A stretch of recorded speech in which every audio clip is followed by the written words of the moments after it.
would like to thank Converse, Jag Jeans, Crown Plaza, Globe Asiatic, Mang Inasal, Crystal Clear, DuPont Automotive, finish first with DuPont, Energizer, Sony, Capital Medical Center, Metro Gaisano, Kent Vinyl Tiles, Ace Hardware, Whirlpool, Glem Gas, Fuji Denso, Trendsetter, Delta Wood, Teresa Marble, The Phoenix Corporation, Play and Display.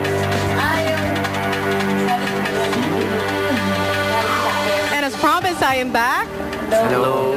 Itutuloy na natin, Patrick at Rob. Isa sa inyo'y mababansagang nominado. Isa sa inyo'y nanganganib na mapalabas ng bahay ni Kuya.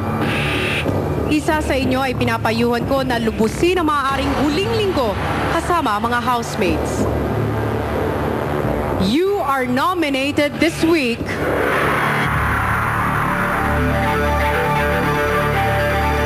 Rob, Patrick, you're safe. I will be back, housemates. Maraming salamat. Virgin. Does it hurt? Are you Kompleto na nga po ang nominado sa linggong ito, sina Carol, Patria, Rob at Yuri.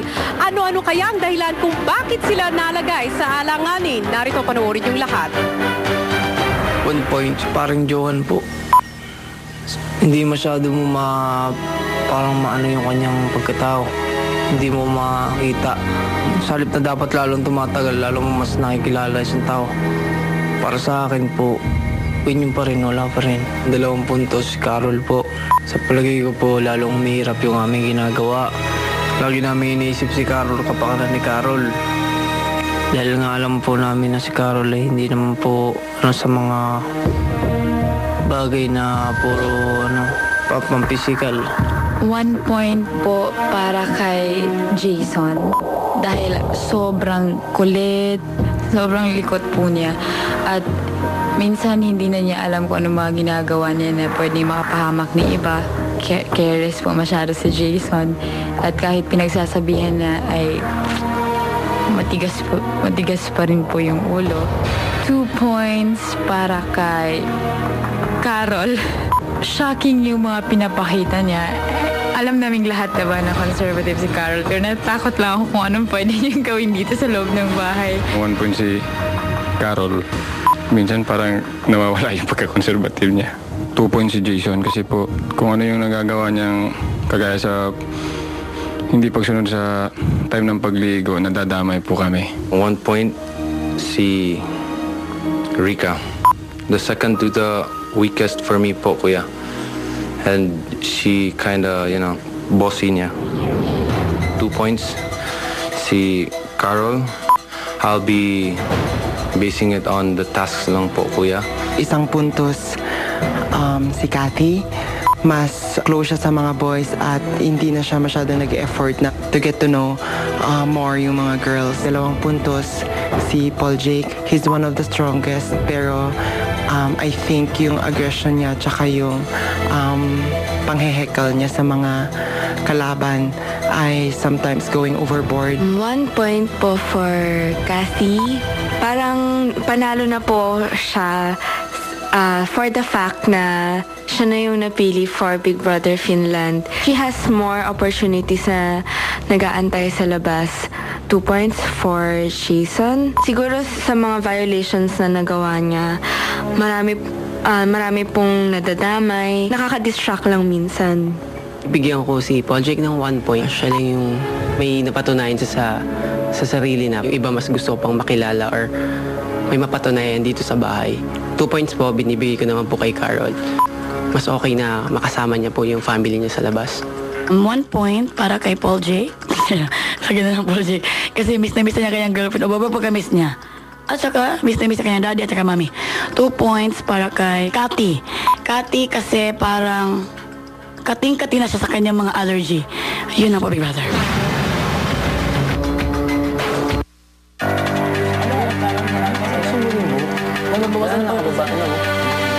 Okay, good evening, housemates. I'm back. Sa puntong ito, binibigyan ko si Carol ng maikling panahon para ipaalam sa taong bayan kung bakit karapat-dapat ka pang manatili sa bahay ni Kuya. Go, Carol. Yes, kasi siguro in this place, tsaka ko lang na napapakita talaga ang tunay na sarili ko. And marami pa po ako maipapakita sa inyo. So please keep on voting for me. And I really enjoyed staying here because mas marami ako na-experience dito na first times. Yes. Maraming salamat, Carol. At magkikita-kita tayong lahat sa susunod na eviction night. Good night, housemates. Mais.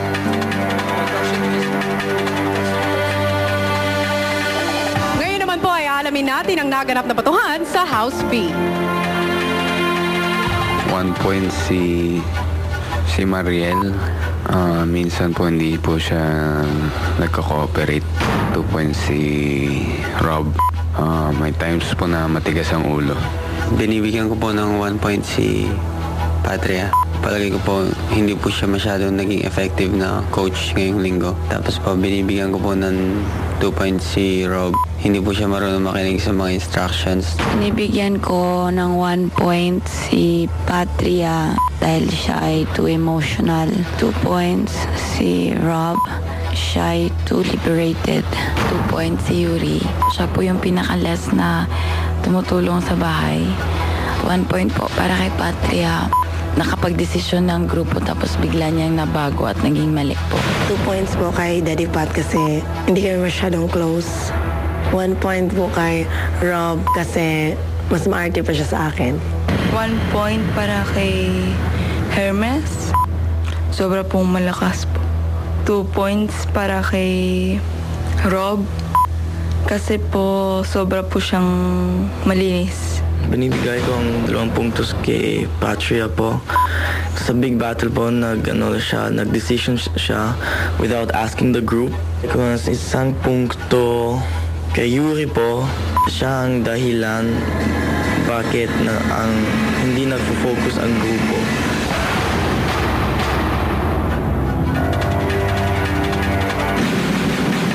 Para naman.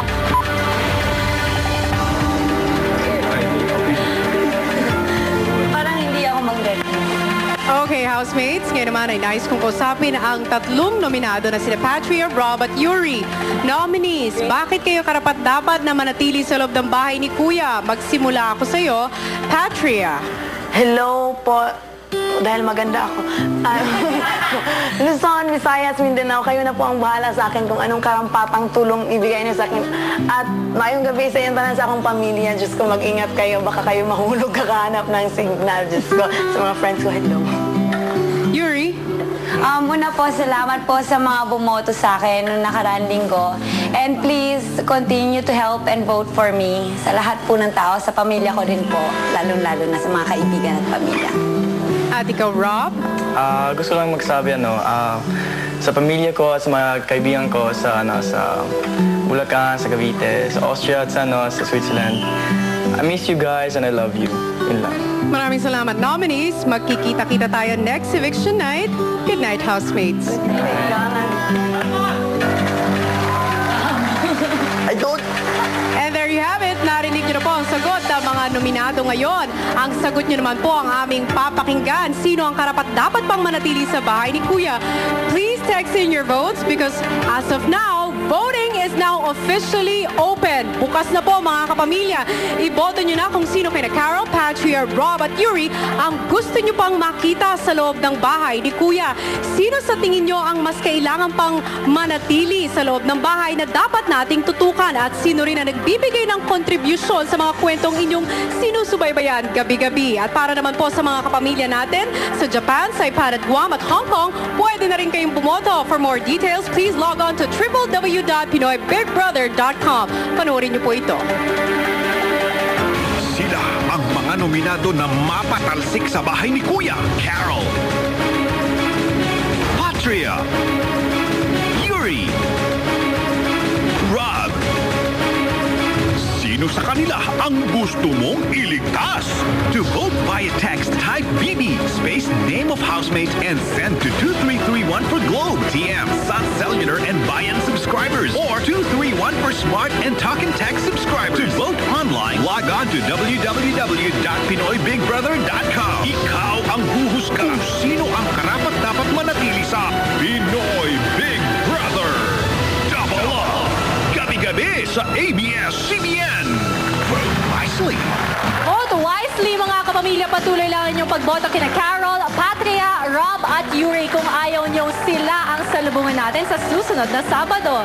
Pero bukas pa lamang po, 2 bagong housemates na ang ating sasalubungin. Paano kaya nila maapektuhan ang samahan ng mga nakatira ngayon sa loob ng bahay ni Kuya? Anong bagong hamon kaya ang kanilang dala sa kanilang pagpasok sa bahay? Live na live yan bukas pagkatapos ng George and Cecil. Pero before anything else, nais ko magpasalamat sa Shapes, Faces and Curves, Dr. Eileen Espina, Meryl Wade, Posh Nails, Aaron Contact Lenses, and Twin Princess Gems. Para sa kasuotan namin ni Tony tonight, we would like to thank Tina Danyak, our designer, and special thanks to Ton Lau. Thank you, Meg Calayan and Alex Carbonell. And we would like to greet the happiest birthday to our production